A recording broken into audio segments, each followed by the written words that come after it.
in the future now. My house makes me breakfast, but I don't know how. I live in a future town where the same old local politics are getting me down. Everything's nice and clean and stainless. In school they teach the kids that adolescence is painless. There's a drug for every symptom and two if you're nice. And we're so diverse, we're all alike as laboratory mice. We live in the future now, the future now. I love you, I hate you, I love myself, I hate myself, everything is fine, everything sucks. The roller coaster of life is hard enough to ride under normal circumstances. How's your mental health?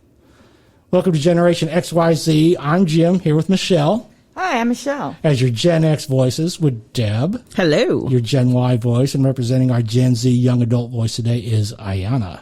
Hello, everyone. We are not here to argue, change minds, or solve the world's problems. We just want to bring you perspectives from 3 generations as we all try to navigate the world we live in.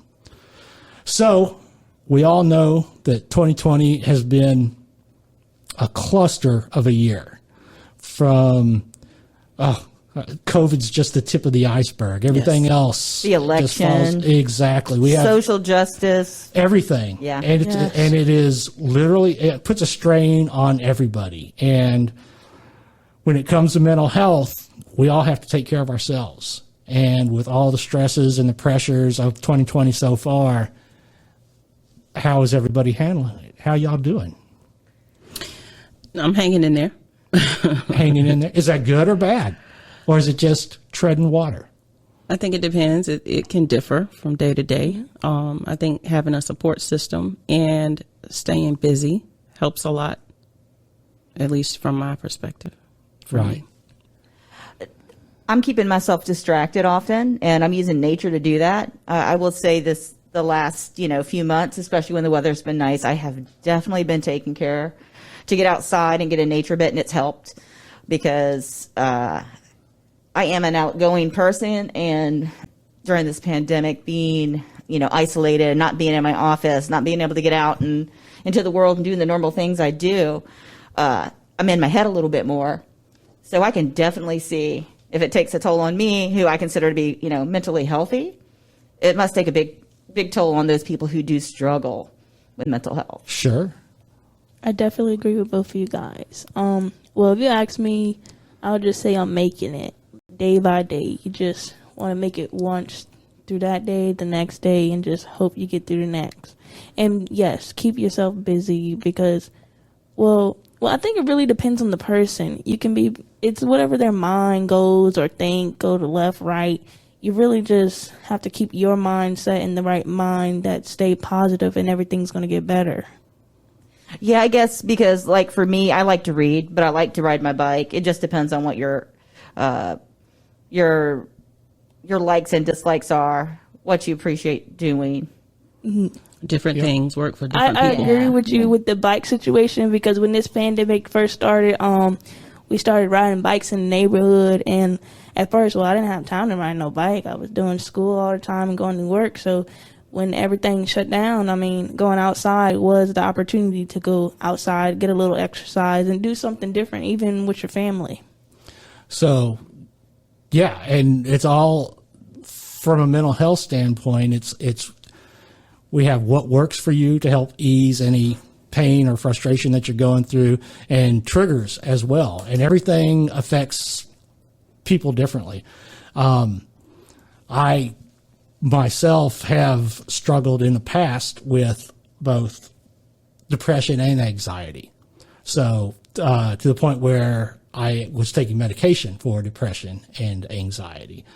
And different things, like I said, are different triggers. Mine was, I felt everything was the weight of the world on me.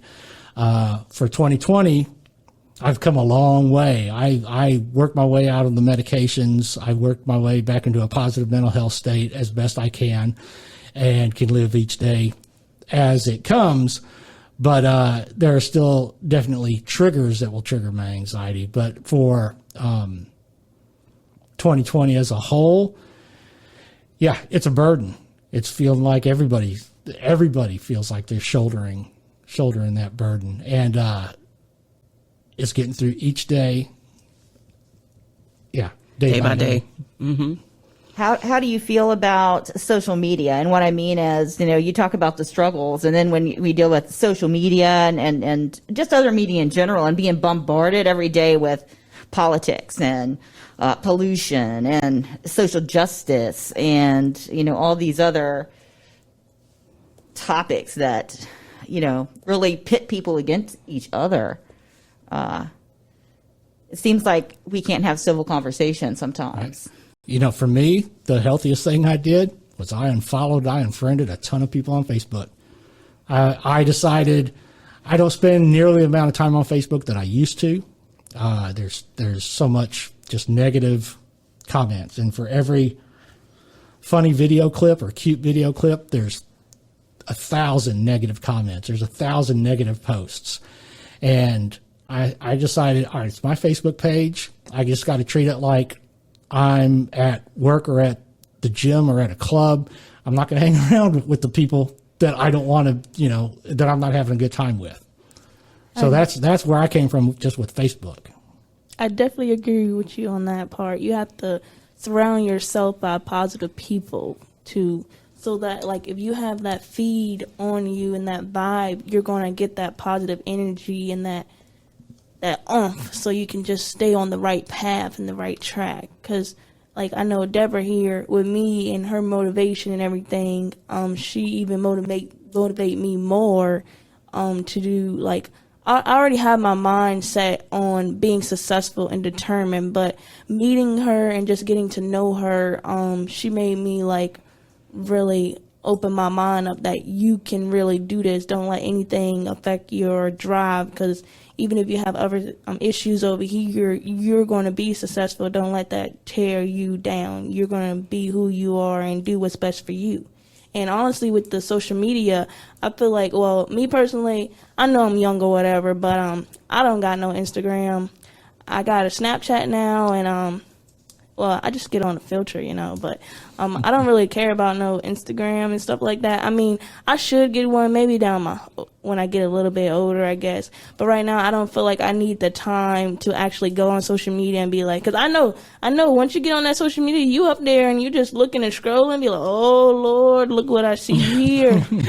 and I know me, I'll be like, oh Lord, look what she got on, what she doing. I ain't see how she doing in a minute. And I know me personally, I'm not going to really care about what people like my picture or not. Because most people I meet, they be like, you really don't have an Instagram or you don't have that? And I'm like, no, because, like, I don't feel I need to put my energy on this. Like, my energy needs to go to bigger and better places, and that Instagram is not for me right now. If you want to tell me I look good, then tell me right here. Because I don't need that. I can tell myself every day, I look beautiful, you look great. I don't need no 100 likes to tell me, okay. Yeah. I do think people put too much weight on the feedback that they get from social media. I think it is important to occasionally detach from social media. I know me, myself personally, I would not have any social media at all, except for I had to register for something once and you had to have a Facebook account. So that's the only reason why I have a Facebook. Thank you for the kind words, Ayana. And I want to say that works both ways, because seeing you as young as you are, work as hard as you do, that inspires me. So that works both ways. I just wanted to say that, as far as mental health, though, I think that it's important to surround yourself with people that are going to uplift you and inspire you. And I think, like you were saying, Jim, it's important to also purge the people that are not someone who will do that for you. Absolutely. Support is so important, especially in this day and age, especially with all the challenges we're all facing today. Support is so important, and positive support. And I got into what you were saying, you can get one bad comment on social media, and some people may take that to heart, and it might take, 50 positive, to pull somebody out. And so that's another way I think that social media can really affect someone. We've all heard in the news, can't remember the name of the case. It was a big court case, and then there was a young lady who was being bullied. Mm-hmm. I think it was on Facebook, and she ended up committing suicide.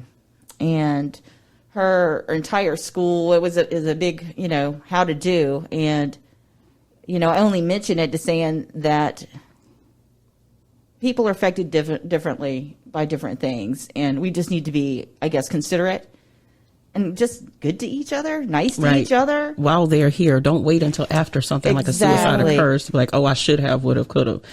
Treat people with respect and decency now. I agree. And I just think sometimes people try to bring others down to make themselves feel good. Yes. And that's absolutely. and that's just Nasty. haters. Okay. Yeah. And that's such a 21st century thing. That's one of those where, since we're generations X, Y, and Z, with Z, I mean, that's all you've known. That's not something that came into your life late. That it was, that's something that has been a part of your life, like television, social media, and as soon as you're old enough and folks let you do that, and it's like you're there. And then Deb, I imagine you probably remember just a little bit of crossover time. Yeah, I can remember before all this social media and everything was so big. And then I'm like you, looking at it, I've seen both sides of it. So now I think about the next generation and how they're going to grow up not knowing what it was like without the pressure of social media. It's already tough enough growing up as it is. But now you have to deal with all these extra pressures. So right. And then Michelle and I both grew up in a time where, there was no such thing as, there was no such thing as, for the common folks, cell phones. We were, we only hung out with the folks that we wanted to be with. So as we went along, we didn't have all that input from the negative people. The negative people we dealt with were usually at school, and then we, got away from them as fast as we could after the bell rang. So, no, exactly right. It's keeping with your friends and finding your friends. And when you let those bullies constantly pick at you, you think that just reading the words on a post as a comment aren't going to affect you, but it does, because we all need that gratification. We all need that confirmation, affirmation. And that's where the mental health, for me personally, that's where it really starts to affect me as a person. It's not strangers, but it's the people that I thought I knew, or the people that I thought I loved, or I thought loved me. Turn on you. Yeah, exactly. When they won't see your point of view, or they don't understand your point of view. And it's okay to agree to disagree, but when it causes enough of a breakdown, you just got to cut those people loose for your own good. Yeah, exactly. Absolutely right. One thing when it comes to mental health that I noticed from when I was a teenager, years ago, is the stigma attached with mental illness. We used to have a lot of names for a lot of different things I won't go into, back in the 80s. But there was a real stigma attached to mental health and mental illness. And that's one thing I can say. I'm very glad that, through the years and through the generations, that people reaching out for help, or at least societal wise or culturally, that we don't stigmatize people at least as poorly as we did at one time. So I think that's a positive aspect as we move forward. I agree. I think that as far as my generation, I think you've seen a lot of the shift occur with millennials. I think Generation X possibly started it. Millennials kind of opened that window, and I think we made way for the Gen Zers to just climb through. As far as being more accepting and understanding and destigmatizing mental health issues. I agree, and I think that social media has helped that. So it's funny how we're talking about social media on the negative side, but we got to flip it on the positive side. I'm so much more informed about so many different things. That's what I was going to say. Yeah. I was going to mention how we should acknowledge that there are some positive aspects to social media. No, absolutely. Well, all of it. Technology is a blessing and a curse simultaneously. For yin and yang. As much time as I catch myself spending in front of a screen, there's been some very positive things. Some of the things that helped me were, meditation apps, things like that. Finding information online that I wouldn't have been able to find unless I went to a library and sat and dug through periodicals. And then you weren't alone. Right. Support groups. Yeah. Exactly. Like so it's a blessing and a curse, and it's we all have to that's the saddest part about it, is we sort of have to navigate it on our own. And as we do find the people that we can connect with, that definitely helps.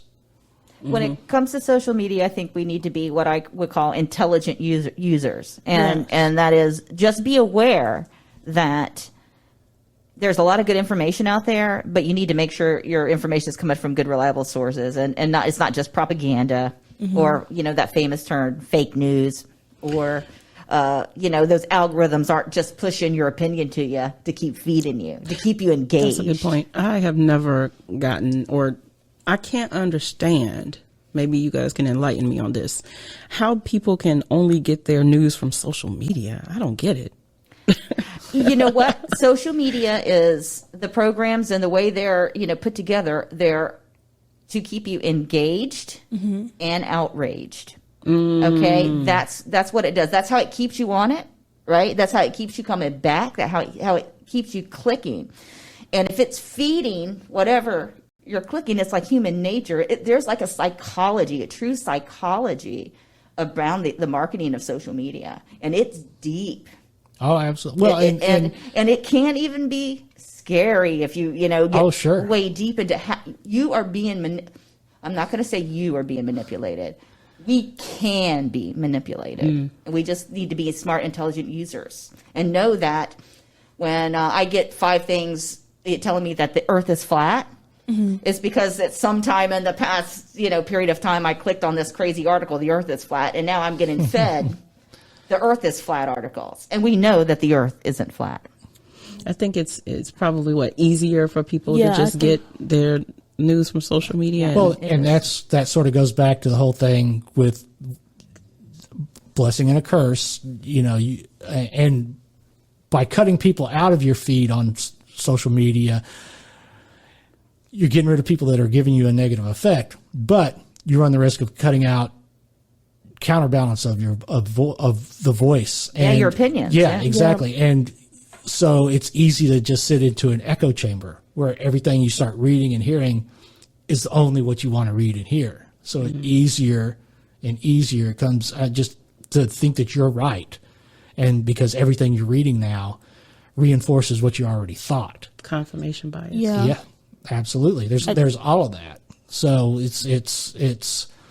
it's too easy to think that the world thinks this way because you read articles, because you've cut out all the negative voices. Now, again, we don't have anybody to really tell us except ourselves.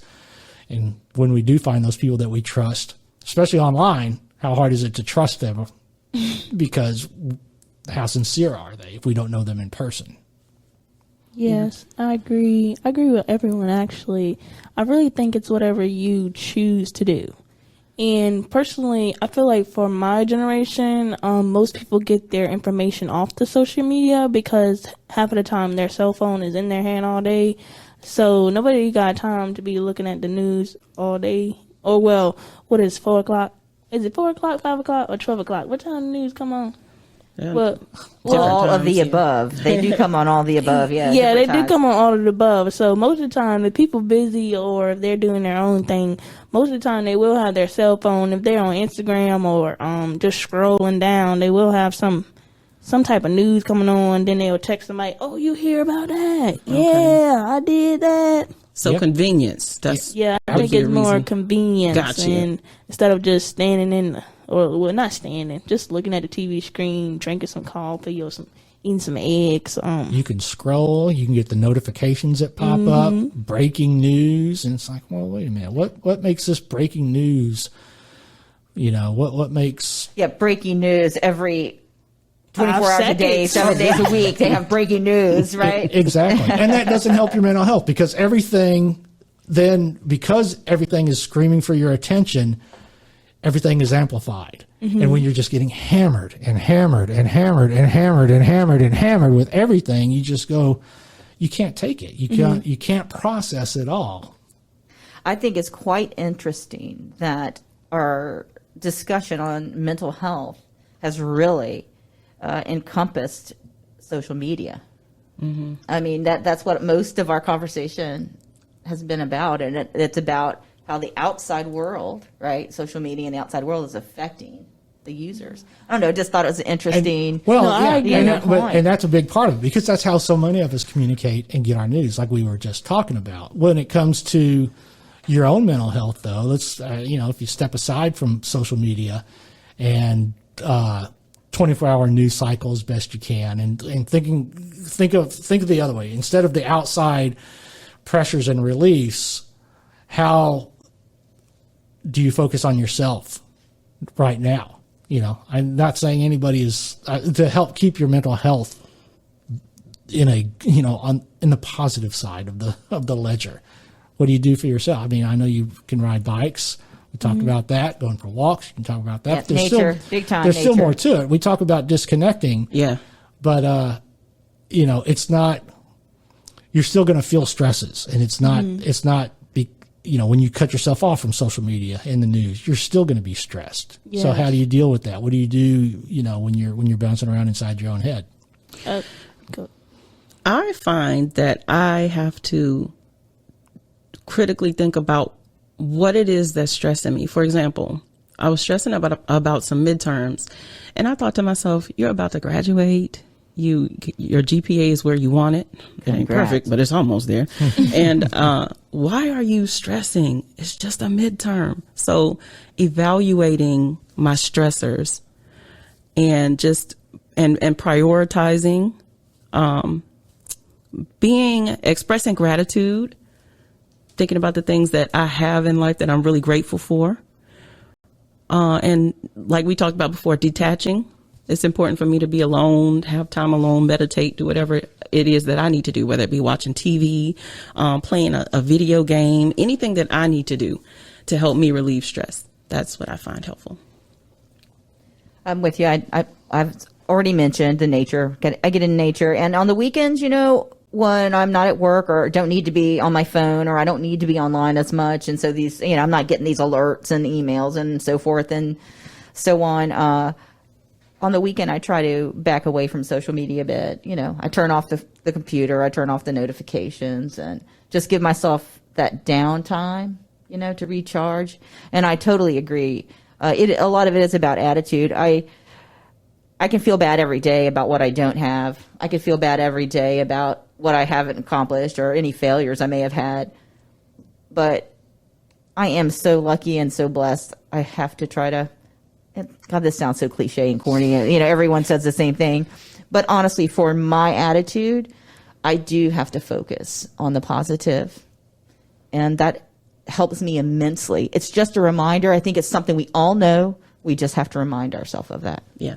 Yes, I definitely agree. Just stay positive and stay focused. Or like you said, get some downtime. Well, for me, honestly, I don't be having no downtime, but I'll take a 5-minute break or something just to de-stress. Or, well, honestly, it's weird to say, but, I don't really let stuff stress me out. I think I got to a point in my life that I can't let stuff stress me, because I know it will tear you down. And I feel like most of the time for me, de-stressing will be to vent to somebody that you can trust and talk to. That's one of the beauties of youth. Get it out on the table, just throw it out there, and then you might feel a little better after, maybe, or I don't know. It depends on the person. And also for me, I feel like I have a connection with God, and I do give him, I'd be like, God, please take this mess from me. Just take it, please. I don't need this overwhelming feeling over me. Mm-hmm. I just need you to take it from me and just help me each and every step of the day, because it's just so much stuff that's on me, myself. And I just be like, I know, God, you proud. I hope you're proud of me, but just please help me stay in a positive mindset and help me to be able to achieve my goals and everything. Don't let the stuff around me affect who I am as a person. Just please, take it from me and just keep it. And whatever you do with it, you do. But I'm not going to be stressing myself out. I'm going to be all right. That's right. Sometimes you're absolutely right. Sometimes you have to turn to spirituality and or religion just to help you get through things. Good point. Yeah, your higher power can allow you to let go of that control you're trying to have over everything that's going on in your life, and trying to keep that control that's just overwhelming. And we all, we all need to be able to say, and I'm not going to use the word, but F it. I mean, that there is there is a true philosophical, following that is. Oh yeah. Their dogma. F it. Yeah. Yeah, it feels good sometimes. Right, Just to, exactly. Look, it is what it is, Yeah. man. It is what it is. But sometimes it's a long road to get there. To get just to say that, you have to go through, you have to hit those bumps until you finally go to the point where you say, I've had enough. And and then for those, your higher power, whatever your higher power is, whether it's religious, spiritual, universal, cosmic, or even scientific, I know people that can get lost in the thoughts of, expansions of the universe just on a, physics level and a physical level. And that brings them their peace of mind, just thinking about, topics bigger than themselves, but that's their higher power.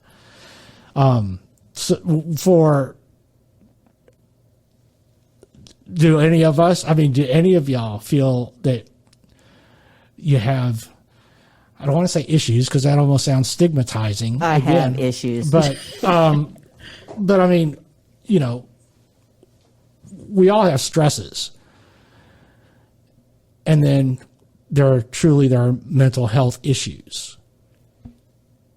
Like I acknowledge, I suffered from clinical depression. I suffer from anxiety. I'll still have anxiety attacks every once in a while. And when I do, I recognize it straight off the bat and I know how to cope with it. Do you feel that you're talking from a place of experience? You don't have to get into any detail if you don't want to, but if you feel like, hey, yeah, I do feel like it's more than just stress that I deal with. I feel like I have to keep myself on a healthy level. I have a real good example, and I won't go into a lot of detail. And I'm not completely crazy, although most people say I'm a little bit crazy. It's all good. We all crazy. and I embrace my crazy all the way. It's okay. we love you, Sean. We love I like you. the craziness. So, right. I I'm like being an crazy too. individual, right.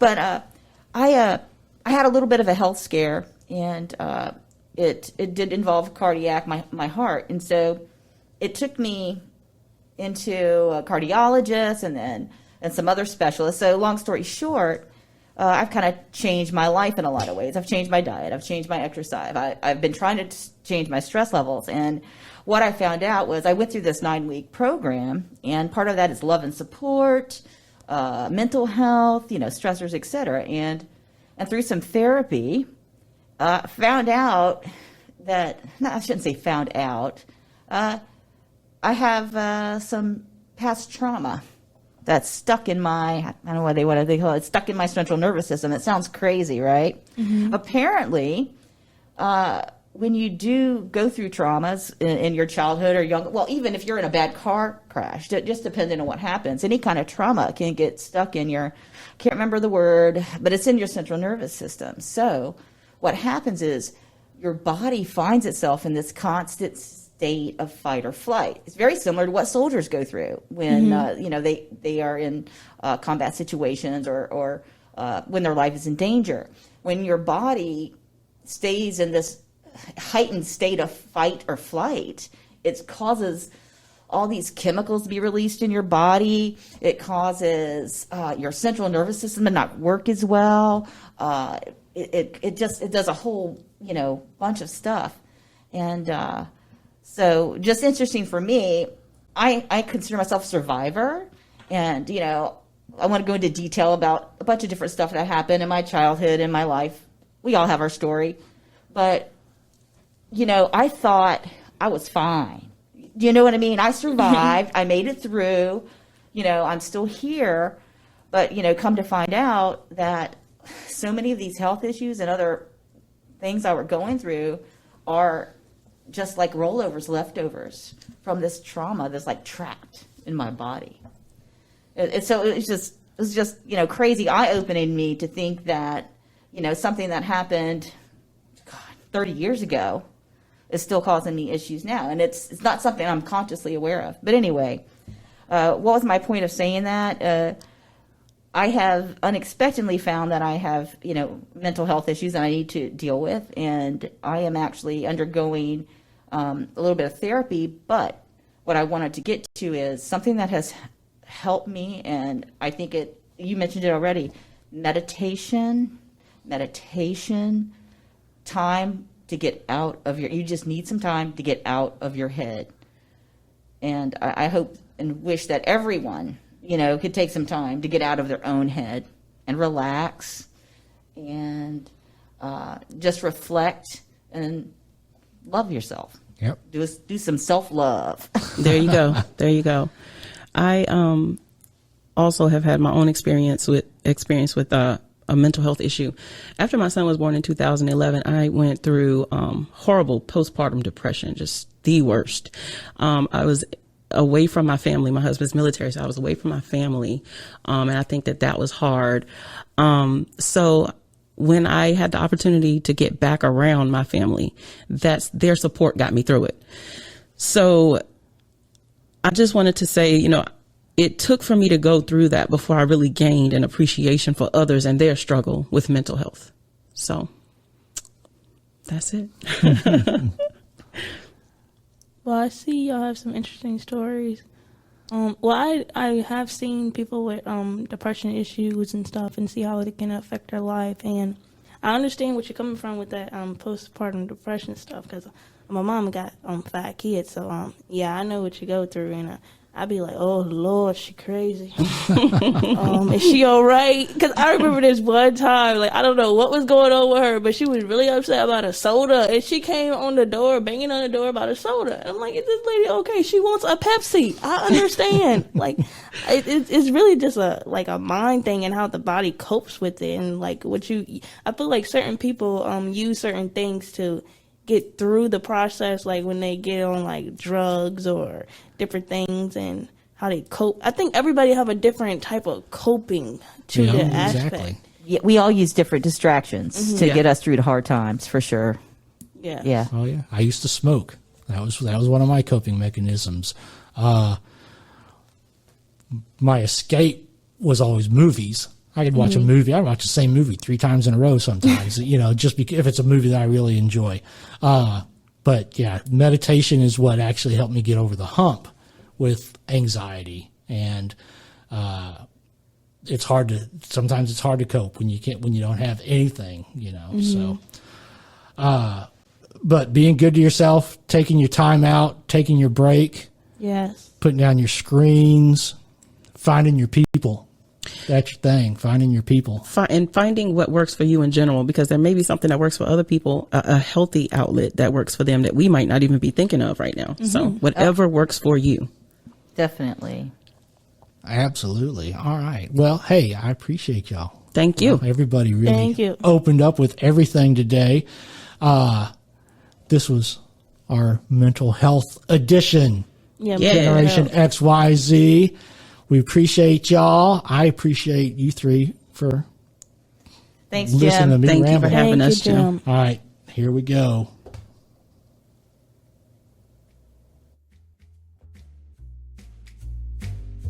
I live in the future now. My house makes me breakfast, but I don't know how. I live in a future town, but the same old local politics are getting me down. Everything's nice and clean and stainless. In school they teach the kids that adolescence is painless. There's a drug for every symptom, too, if you're nice. And we're so diverse, we're all alike as laboratory mice. I live in the future now, the future now.